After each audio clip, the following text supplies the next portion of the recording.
Dando continuidade ao nosso evento, nós teremos agora a palestra com o tema Onde encontrar oportunidade dentro da renda fixa, a regulação e responsabilidade na assessoria de investimentos. E para mediar esta palestra, nós chamamos a senhora Ivone, do RPPS de Rio Brilhante.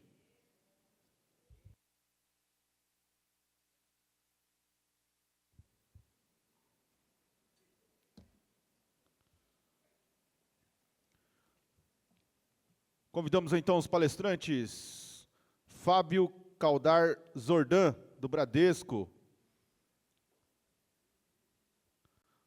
Fábio Caldar Zordan é do Bradesco, com mais de 10 anos de experiência no mercado financeiro, já exerceu atividades na área de produtos, comercial, marketing e atualmente é portfólio special da Bradesco Management. Durante esses anos de experiência, teve passagens por diversas instituições, como a Western Management Company. Tem formação em administração pela PUC São Paulo. Convidamos também o senhor Sullivan Moreira Diniz, da Empire Capital, é sócio fundador da Empire, uma das maiores empresas no segmento de regimes próprios de previdência social, possui 20 anos de experiência no mercado financeiro e 18 de experiência com RPPS. É especialista em investimentos com foco em RPPS.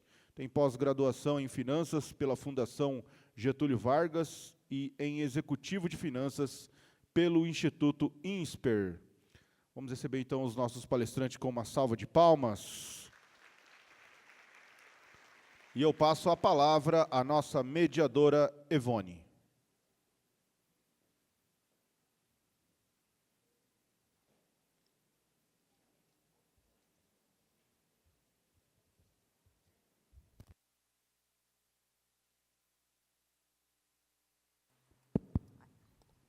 Excelente tarde. Ele está falando com você lá. Gente, é uma alegria estar aqui, né, nesse evento tão muito bem organizado pela DIMP, aí na pessoa do Michel, com toda a sua equipe, estão de parabéns. O Fábio aqui e o Sullivan estão com a missão, né, bem difícil, porque pós-almoço tem que ser algo aí dinâmico, didático, para despertar, chamar aí nossa atenção. Mas eu vejo assim, muito foi falado sobre os desafios do RPPS, nós temos aí a nova resolução que trouxe muitas mudanças, mas também, como a palestra fala, oportunidade, né, Sullivan? No meio da adversidade tem a oportunidade. Então, deixar esse espaço para vocês e boa palestra a todos.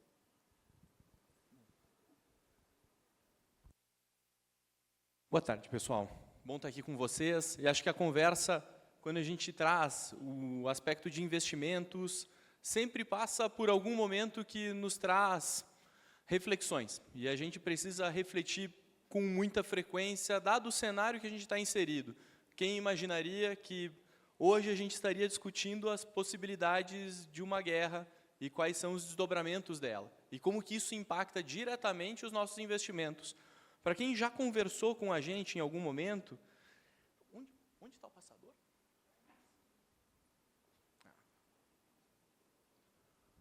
Perdão, gente. Para quem já conversou com a gente, se vocês recordarem, boa parte do que o mercado trazia era muito numa relação de um ciclo de corte de juros, então era o que a gente estava esperando até então. Um ciclo de corte de juros no Brasil, saindo dessa taxa básica de juros de 15%, para no ano de 2026 encontrar algo próximo de 12%. E a nossa vida, de alguma forma, um pouco mais simples, porque a inflação ela teve uma grande ajuda do câmbio no ano passado, né? Hoje a gente está aqui um pouquinho mais contente, que esse câmbio está em 4,99. Ano passado, nesse período, era mais próximo de 6%. E toda essa melhora do câmbio reflete diretamente na inflação. Inflação que veio melhor, um pouquinho menor, ajudou quando a gente olha na dinâmica de bater as nossas metas. Quando deflagra uma guerra, e a primeira coisa que vem na nossa cabeça é preço do petróleo mais caro. O que o petróleo tem de impacto na nossa vida? Todo o custo de energia. Fez com que, eventualmente, a gente passasse por uma relação de escassez. E nessa relação de escassez, basicamente, todos os preços acompanham um pouquinho para cima, foram os dados que a gente veio acompanhando até então de uma inflação um pouco mais alta.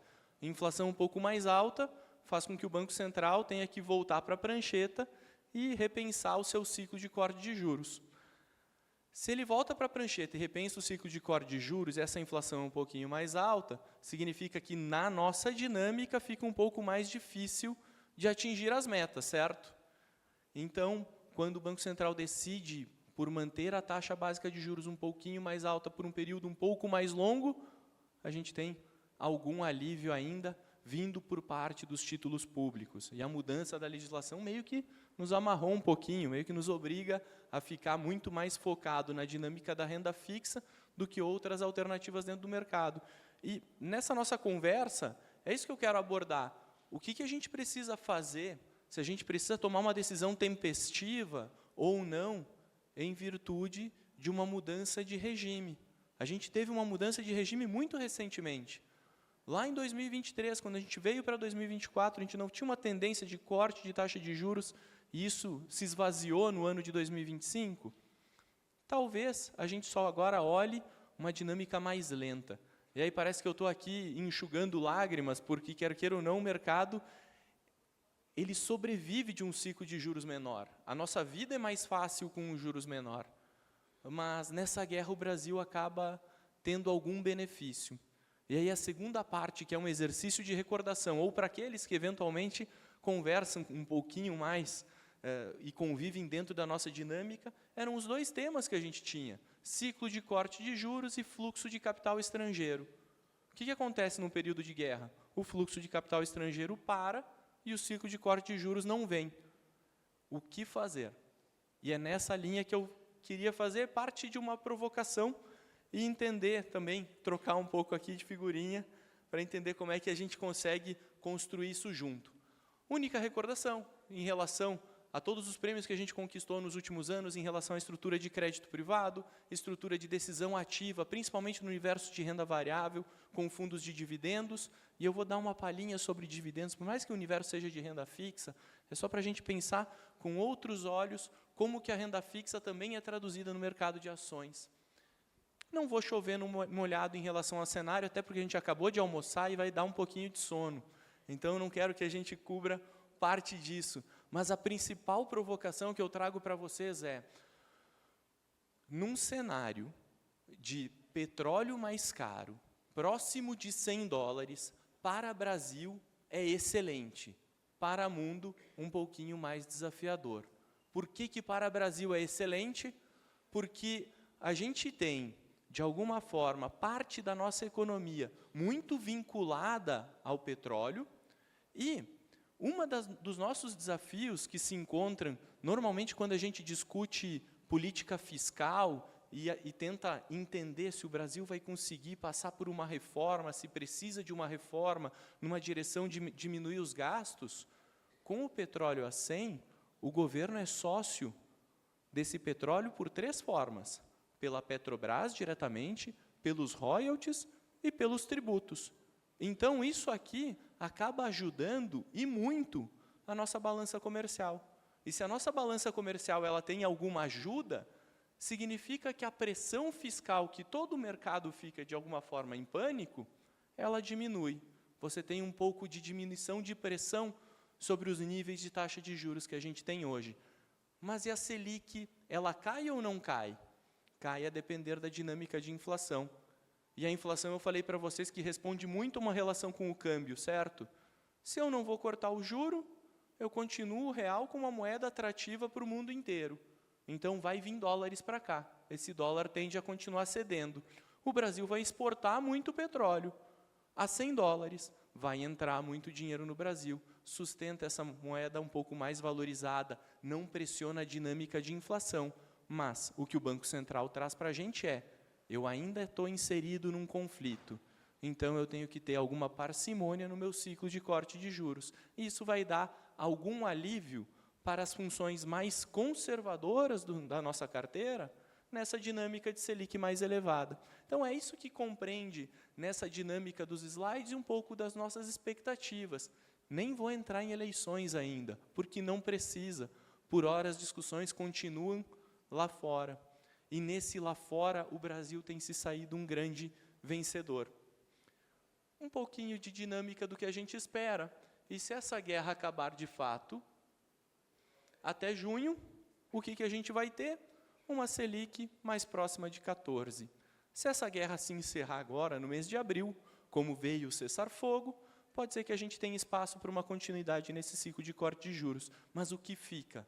O que fica é um petróleo mais alto. O que fica é uma arrecadação maior por parte de Brasil. E aí faz toda uma economia girar com mais dinheiro disponível e com dinheiro do estrangeiro. E o Brasil, nessa dinâmica, é o grande vencedor. Quando comparado do investidor estrangeiro, ele olha para os Estados Unidos e não encontra um solo fértil. Ele procura a Europa com preços de energia lá em cima e com um conflito no seu território. Ele começa a procurar as alternativas ao redor do mundo e o Brasil parece ser uma alternativa barata. E é isso que o investidor vem fazendo ao longo dos últimos anos, incluindo 25 e 26. Não à toa que foi uma grande surpresa no ano passado a renda variável ter valorizado tanto e a continuidade de 2026 também. Por que a gente olha esse mês de março, especificamente, todo mundo deve ter entrado em pânico quando olhou a cota. Todo mundo ficou assustado, inclusive gestor. Porque você tirou a expectativa do corte de juros. Se você tira a expectativa do corte de juros, esse juros sobe. E aí machuca quem, principalmente? Machuca principalmente as posições que a gente mais tem concentrado no universo de renda fixa, os títulos pré-fixados e os títulos atrelados à inflação. Qual foi o título de inflação que se beneficiou? O título de inflação curta, porque ele responde a esse choque de inflação que a gente tem. E aí entra parte daquilo que a gente acredita na dinâmica da diversificação das carteiras. Para esse ano, para que a gente também tenha o cuidado de não concentrar o risco em um lugar só, porque muita gente comprou título público, marcou na curva, normalmente é uma B, mas são as Bs que conseguem se beneficiar de uma potencial inflação um pouquinho mais alta, com um Brasil de juro real próximo de 7. Essa é a nossa principal expectativa. E aqui a gente enxerga, eu não gosto muito de falar de curva, mas é só para a gente perceber como o mercado esperava que a taxa básica de juros estaria em janeiro de 2027. Esse pontinho aqui dessa curva Ford, de janeiro 27 estava próximo de 12,5. Sabe o que o mercado fez no mês inteiro de março? Disse que não ia ter corte de juros e que esse juro ficaria parado próximo de 14%. Se esse juro fica parado em 14%, de um lado traz um alívio para a gente na relação de bater as nossas metas com a Selic, mas também prejudica toda a diversificação do restante do nosso portfólio. E para fechar, aqui mostra um pouquinho, eu estou olhando para o tempo, porque a gente tem 20 minutos para dividir, eu quero respeitar o tempo equivalente. Mas isso mostra quanto é para cada um, que eu consigo ajustar. Desculpa, gente, mas a gente conversa. Isso aqui é como que o mercado reagiu. É 20... Bom, então perfeito, gente. Então dá para falar um pouquinho mais calmo.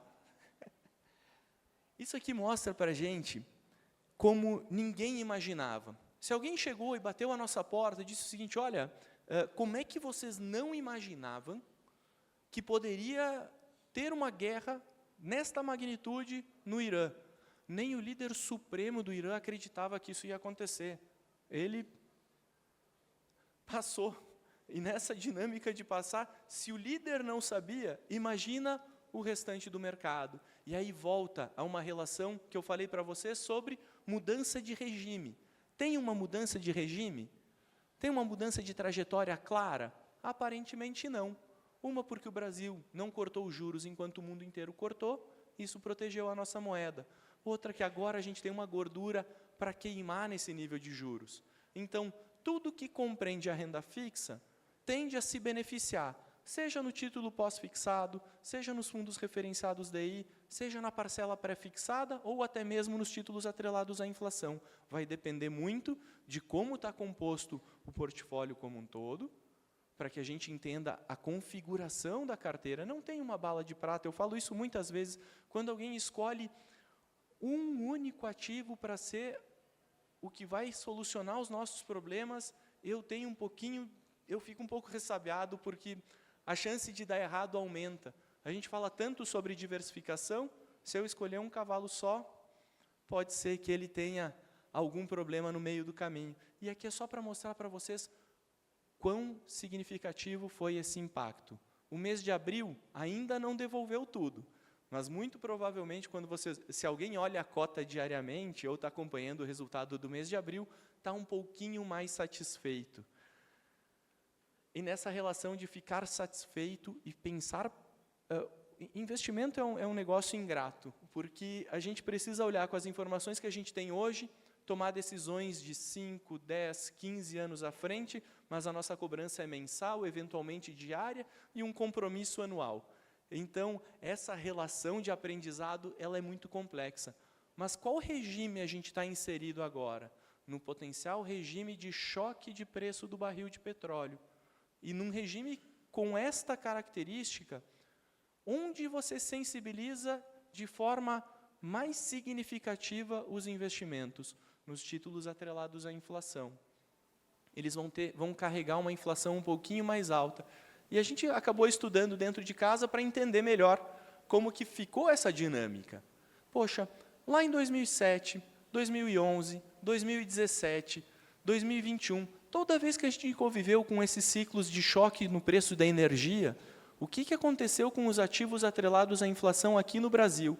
E aí vem o gráfico aqui do lado, que mostra que o IMAB5 e o IMAB, e eu parto do princípio que vocês têm familiaridade com essa sopa de letrinhas, mas basicamente a composição da dívida pública atrelada à inflação, que a gente sensibiliza via um índice.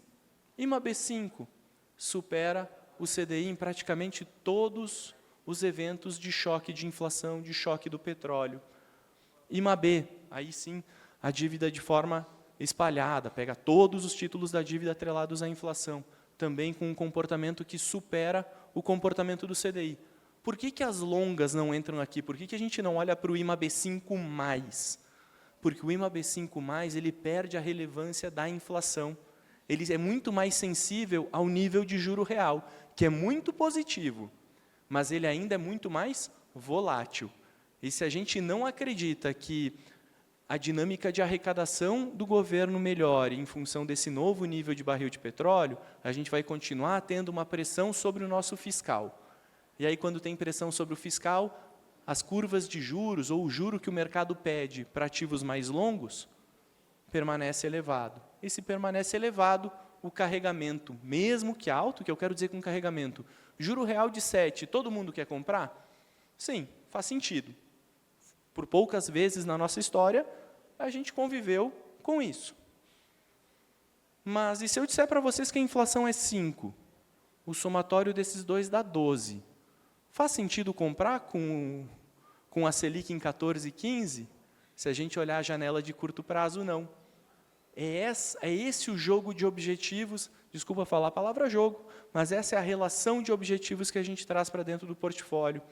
Mas se a gente tem o mercado sempre busca uma relação de assimetria, de oportunidade. E o que a gente percebe aqui é que a possibilidade da gente perder dinheiro é muito menor do que a possibilidade da gente ganhar dinheiro. E, em média, neste nível de taxa de juros, as carteiras entregam, olhando para a inflação, para os títulos atrelados à inflação, um resultado próximo de CDI mais 1,40. Tá bom, para um CDI de 14 ter um resultado próximo de 16, a gente entende que é adequado. É lógico que cada um tem um objetivo específico. E como que eu olho para isso, né? Se eu tenho essa possibilidade na dinâmica de inflação, e eu já estou, de alguma forma, com muito posicionamento em título público, tenho possibilidade de migrar isso para a renda variável. Quem que sensibiliza a posição de uma estrutura de inflação no universo de renda variável? Normalmente, as empresas que têm capacidade de, ponto 1, acomodar o repasse de inflação, para o consumidor, então isso acaba não impactando o caixa dessas empresas. Empresas que são vinculadas diretamente ao ciclo de commodity, então a gente está falando de Petrobras, de Vale um pouquinho com outra dinâmica. E quem continua se beneficiando de um ciclo em que a inflação é teimosa e que a gente não pode cortar juro? Instituição bancária, né? A gente aqui acaba se beneficiando nessa dinâmica porque nossa arrecadação é um pouquinho maior, nosso resultado é um pouco melhor. Tudo isso configura uma classe do mercado chamado dividendos. E aí o estudo que a gente traça aqui é que todas as vezes que a gente teve um choque de inflação na nossa economia, o Ibovespa nem sempre foi feliz quando comparado ao CDI ou contra o IMAB5. Mas a estrutura de dividendos, sim. É só para trazer uma provocação para vocês que no universo da renda fixa, onde normalmente a gente vai tender a se beneficiar desse mercado que compete a um ciclo de corte de juros, que compete, por menor que seja, tem corte. Tá? Acho que essa é uma mensagem importante de trazer também. A única coisa que mudou aqui foi o tamanho. Enquanto o mercado já estava se animando para algo mais próximo de 11 em 2026, esse número já ficou mais próximo de 13, 13,5. Mas ainda assim vai ser mais barato, tanto na ponta do governo, quando ele tem que rolar essa dívida, quanto na ponta das pessoas físicas, que vão ter um juro um pouquinho menor para pagar na relação de endividamento. Tudo isso é expansionista para a nossa economia, tudo isso faz bem para a nossa economia. Parece que durante essa guerra, ao contrário lá de julho do ano passado, quando o Trump foi lá e colocou o dedo na nossa ferida e disse, olha, agora as tarifas são para o Brasil e o Brasil deteriorou em relação ao mundo inteiro, nesse momento o fluxo tem sido muito determinante para o Brasil. Continua sendo uma alternativa muito positiva. O que a gente mais enxerga hoje é fluxo de estrangeiro vindo tanto para a renda fixa quanto para a renda variável. Então parece que a gente está inserido num ciclo muito positivo. Eu me adiantei um pouquinho, mas aí dá tempo da gente trocar uma ideia. Sempre fica o convite para que vocês nos sigam, não é para ter like, longe disso, ou quantidade de pessoas que nos seguem, mas essa é uma forma que a gente tem de se comunicar rapidamente. Todo o conteúdo que a gente produziu aqui, a gente também produz para as mídias, lá a gente consegue compartilhar de forma mais rápida parte dessa educação financeira, obviamente. Gente, obrigado, desculpa acelerar um pouquinho, eu achei que a gente tinha 20 minutos só, mas acho que eu cobri tudo e tem tempo para a gente trocar uma ideia. Obrigado, viu?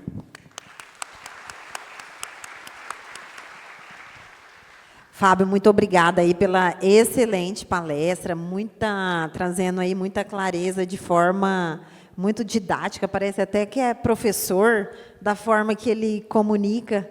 E agora nós vamos conversar um pouquinho com o Sullivan, que vai estar falando sobre a regulação e responsabilidade na assessoria de investimentos.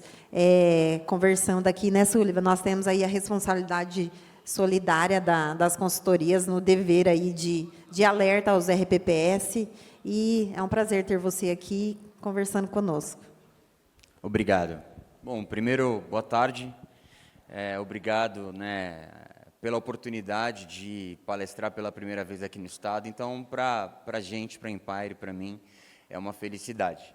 Fábio, parabéns, né, palestra muito limpa, muito boa, e eu tenho um carinho super especial pela instituição, foi lá que eu comecei, né, fui durante 8 anos aí Bradesco, então eu sempre estou falando aqui com a Rosa, com a turma, né, então para mim é uma honra dividir aqui com você. Mas vamos lá.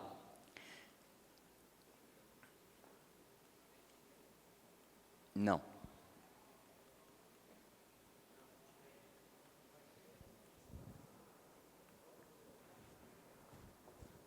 É da Empire.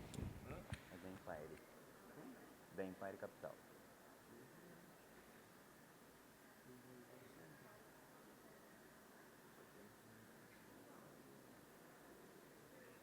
Não.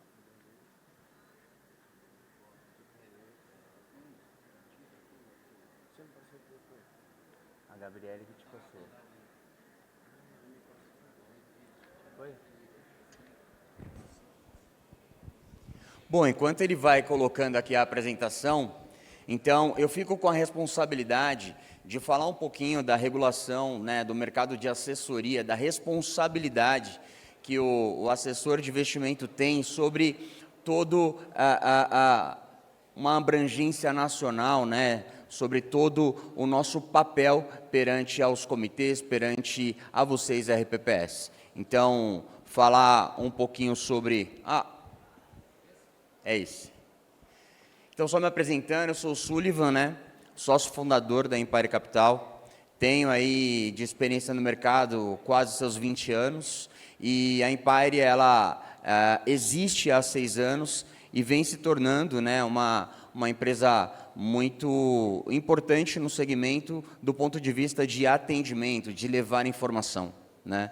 Então, lá na Faria Lima, quando a gente fala sobre assessor de investimento, existe em muitos mercados uma pompa, né?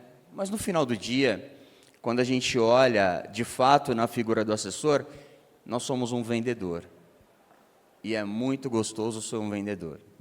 Então, nós vamos desconstruir isso, né? Vou falar um pouquinho da Empire Capital para que a gente possa entrar de toda a forma do que o assessor ele é regulado, fiscalizado, muito bem monitorado, né?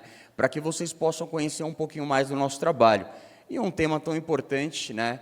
A gente sabe que a 5272 teve diversas alterações e que a gente tem participado de algumas discussões, de grupos de trabalho, e a gente entende que estamos trilhando um caminho que está ampliando a discussão e ajudando, né, a montar um texto mais equânime, um texto que possa, né, agregar melhor.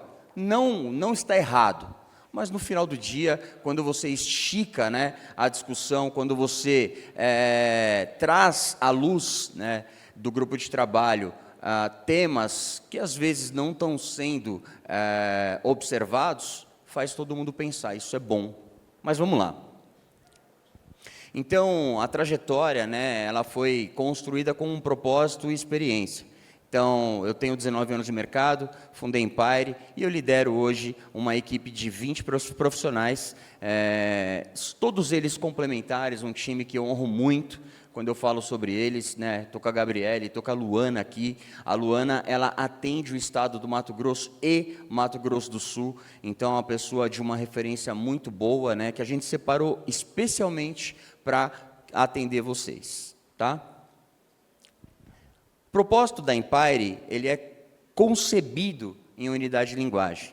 Então, nós temos um time que gosta de estar junto, um time que é muito criativo, pessoas que têm uma idade que já é bem maduro, mas pessoas muito novas. A gente teve um programa de estágio recentemente, trazendo, né, pessoas que a gente pudesse formar e se apaixonam, né, pelo mercado de RPPS, assim como nós somos apaixonados. Então, tudo isso para que a gente possa, ao longo do caminho, não esquecer de onde a gente veio, porque para onde a gente está indo, para onde a gente está construindo essa empresa, salta os olhos. No meio do caminho a gente pode se perder, então que a gente possa praticar todos os dias da nossa empresa esse propósito, né? Essa concepção que a gente colocou sobre o Estatuto da Empresa, que é a unidade e a linguagem. Nós, hoje, temos o tamanho de mais ou menos 3,5 bilhões sobre assessoria, 127 clientes ativos e 25 profissionais, dos quais, né, 9 deles são comerciais. Então, a gente tem uma amplitude para que a gente possa estar na mesa, para que a gente possa participar de reuniões com vocês, para que a gente possa fazer uma prospecção e ficar próximo de vocês. Não fazer uma reunião e lá na frente, né, daqui 3, 4, 6 meses eu volto para atender o cliente. Por quê? Porque a gente preza muito pela excelência no atendimento, tá? Grandes números da Empire, então, como que a gente chegou até aqui? A Empire, ela não foi constituída para tomar o lugar de alguém. Não foi constituída para provar algo para alguém. Ela não foi constituída para que a gente possa ser um concorrente de uma instituição financeira, um banco. Não é isso. ela foi constituída, né, para complementar. E como que a gente conseguiu isso? Porque quando a gente mostra grandes números da Empire, a gente se mostra que tudo deu certo. Mas no final, desconstruindo esse número, a gente consegue entregar para vocês como funciona internamente. E aí sim a gente gera credibilidade. E aí sim a gente tem acesso à mesa de vocês para fazer uma apresentação e estar próximo de vocês. Tá?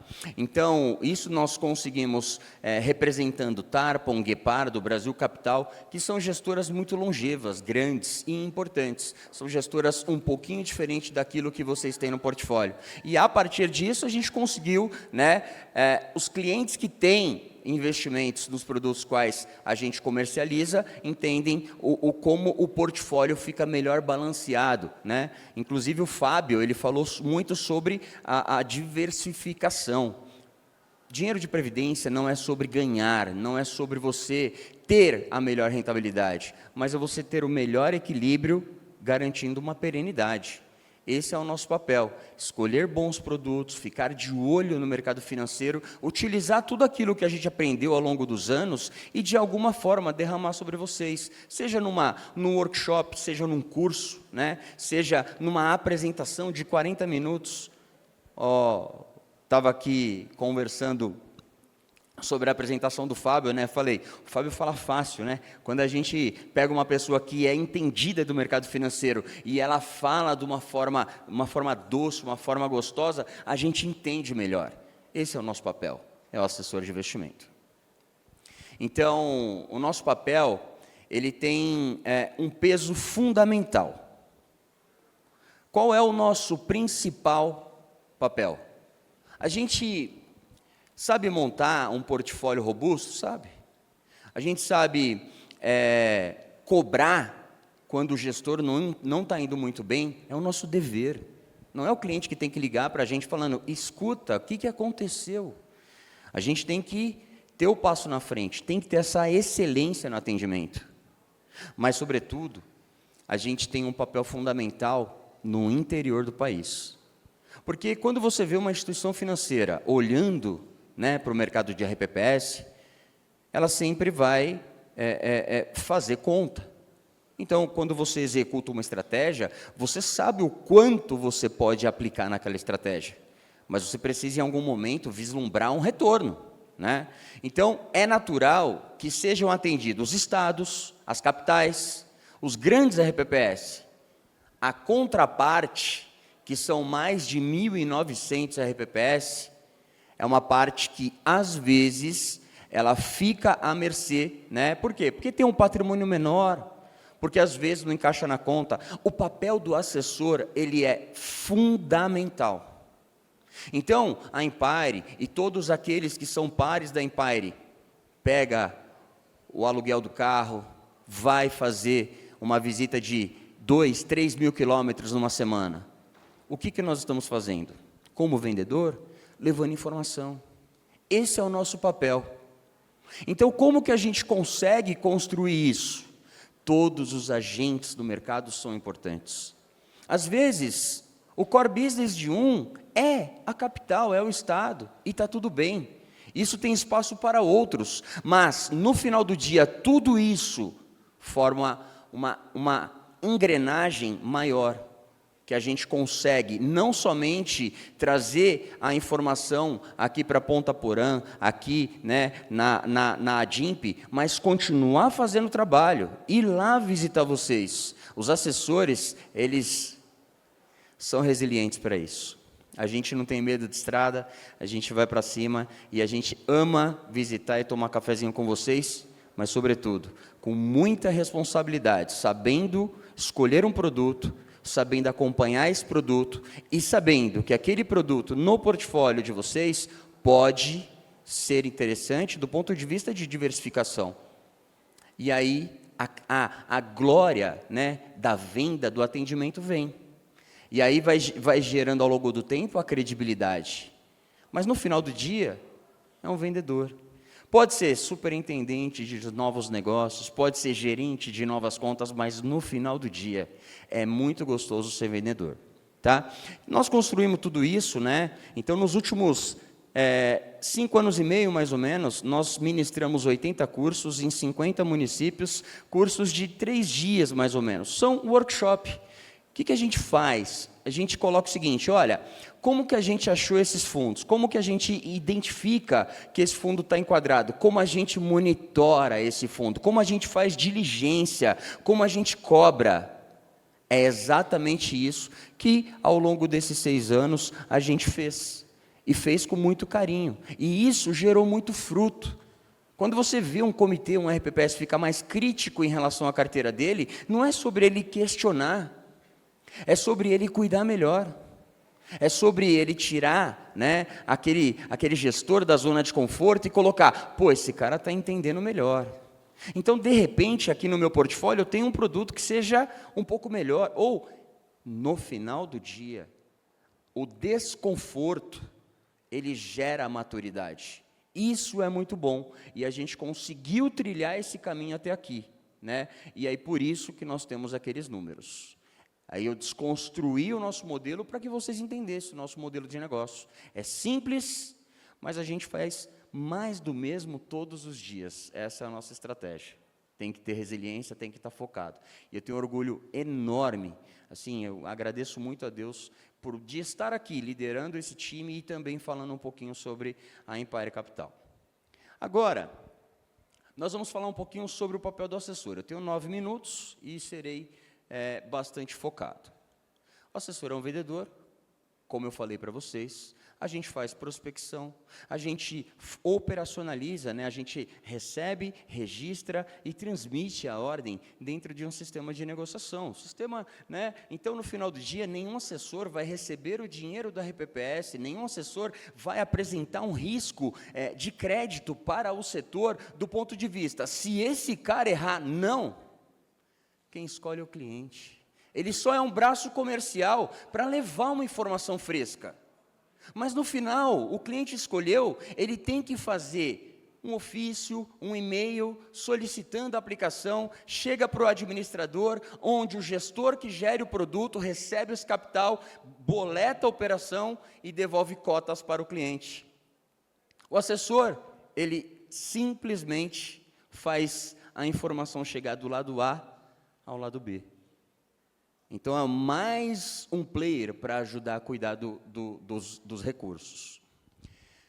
O enquadramento, né, e a governança, assim como nós vimos todas as alterações na resolução, e hoje nós temos a 5272, tão falada nos eventos, né, mas nós tivemos também a nossa história passando por governança. Lá em 1965, foi criado o mercado de capitais. E aí deu o nome de quem irá atender, quem irá levar a informação é um agente. Que agente? E aí, em 1972, foi dado o nome agente autônomo, que de autônomo não tem nada. Porque se nós tivéssemos autonomia, a gente poderia transacionar, não pode.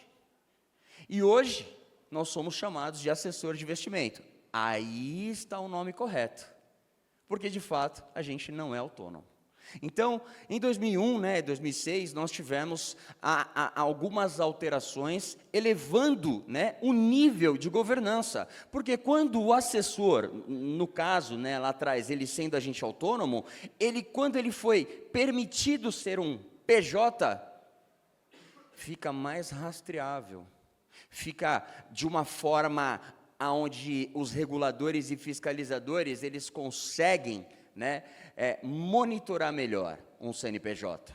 E aí você vai construindo o quê? Governança, você vai construindo o quê? Você vai construindo um mercado mais robusto para cuidar do dinheiro do cliente. E aí, em 2011, nós tivemos a resolução CVM, a 497, consolidando o modelo e o vínculo exclusivo do intermediário.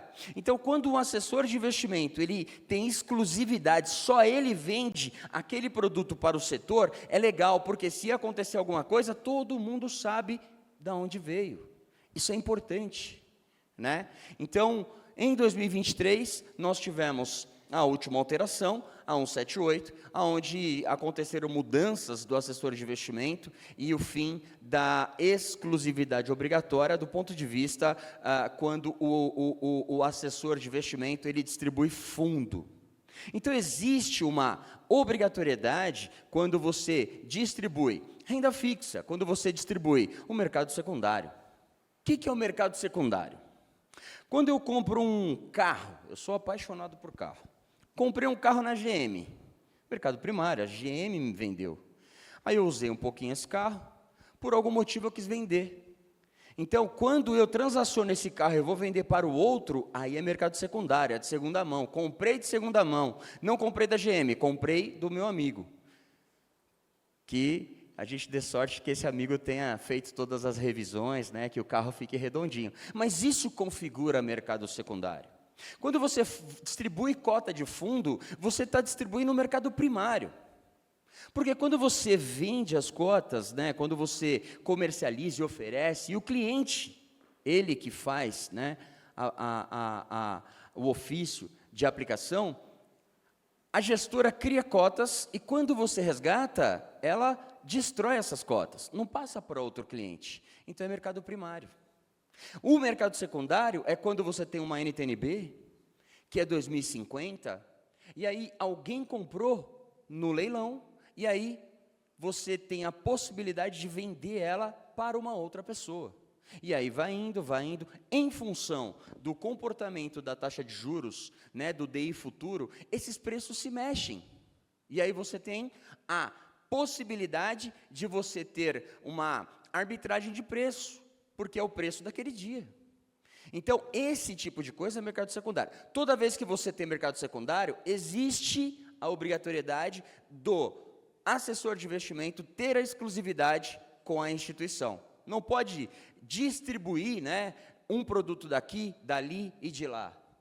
Então, eu gostaria muito que vocês entendessem e separassem o que é mercado primário e mercado secundário, tema qual está sendo bastante discutido lá no grupo de trabalho, onde tem o tema do assessor de investimento, que está sendo muito bem discutido. A turma tá de parabéns do que eles estão fazendo lá.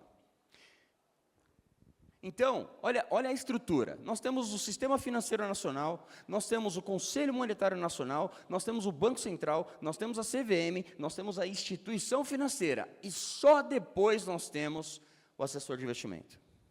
O assessor de investimento não tem vida própria. Ainda que o assessor seja um cara, né, você vê lá, nossa, esse cara parece inteligente, ele não tem vida própria, ele é um vendedor. Às vezes muito bonito, às vezes, né, não tem cabelo, mas no final do dia é um vendedor e é maravilhoso ser vendedor. Então, olha que interessante, essa é a malha de reguladores, de fiscalizadores que ficam de olho no assessor. Então, nós temos o Conselho Monetário Nacional, supervisão direta, CVM, supervisão direta, Banco Central, supervisão direta, Ancor, autorregulação, BSM, fiscalização da Bolsa de Valores, autorregulação, Ambima, autorregulação. Então, no final do dia, esse nome assessor ou agente autônomo, ele é muito experimentado. Passamos por tudo. Isso não inibe de acontecer algo, e se acontecer, que seja punido, para que o mercado continue. Mas, nos últimos 10 anos, o trabalho de assessor de investimento, últimos 15 anos, foi imprescindível, muito aqui no segmento de RPPS, porque a gente tem um carinho enorme de ter um cliente que tem um patrimônio de 77 milhões, né, um cliente lá de São Paulo, mas também a gente tem o maior prazer do mundo de atender um estado. E quando esses caras, eles se encontram no evento, eles comentam, e aí, ele te levou essa oportunidade? Aí o cara de 70 milhões, poxa, levou, acabou. Aí a gente, de fato, conseguiu atingir o objetivo. Agora, quando, não, ele não me levou, ah, não, é porque você deve ser estado, você tem muito dinheiro e eu tenho pouco, aí não é legal. Então, a gente está sempre monitorando as coisas nesse sentido. Mas eu gostaria muito de colocar para vocês que esse mercado de assessores de investimento é um mercado extremamente rastreado, monitorado, mas, sobretudo, importante para que a informação chegue na ponta final, chega no interior do país, no interior do estado. Né? Então, a gente tem muito orgulho de ser assessor. E só um pouquinho, né, a Guepardo, ela tem... Esse gráfico não é sobre ganhar, esse gráfico é para colocar para você que um assessor, ele tem a capacidade de buscar um produto que não estava enquadrado, mas que ele é fora do radar. Um produto que, ainda que o Ibovespa vai para lá, de repente esse fundo pode ir para cá. Então, o assessor, ele sempre está de olho em oportunidades no mercado financeiro para que possa, dentro do portfólio do RPPS, ser algo melhor diversificado. No final do dia, quem vai escolher vai ser o comitê, mas o nosso trabalho é esse. E aí nós temos também a Tarpon, que é uma gestora um pouquinho diferente, uma gestora que tem vida própria, ela tem a sua estratégia e é também uma coisa bastante fora do radar. Então, são esses dois, né, gestores que nós trouxemos, enquadramos, não estava enquadrado, mas que hoje, quando o cliente ele tem, né, a possibilidade de ter esse produto no portfólio, quando o mercado cai ou sobe, ele fica melhor equilibrado. Não é sobre você ter muito nesse produto, mas tendo ele, é até uma parte educativa para que você possa falar com o seu conselho e dizer o seguinte: esse caiu, mas esse daqui está segurando. Olha o fundo de dividendos do Bradesco, uma performance maravilhosa, tem segurado o tranco de todos os momentos que o mercado tem passado. Então, são estratégias que tornam a nossa vida melhor. Melhor do ponto de vista onde você olha o patrimônio e você consegue, né, levar para uma reunião dizendo o seguinte: o mercado está volátil, mas a gente tem uma diversificação que está indo bem, calma, vamos lá, a diversificação ela é soberana. Então, é sobre isso, né? E eu quero agradecer tanto a DIMP e também todos vocês aqui, e para mim foi bastante importante iniciar aqui o Estado com uma palestra e me apresentando para vocês. Obrigado, pessoal. Sullivan, muito obrigada aí por trazer um assunto tão mais técnico, mas conseguiu trazer também de uma forma bem clara. Agradecer aqui ao Fábio, ao Bradesco, por este momento.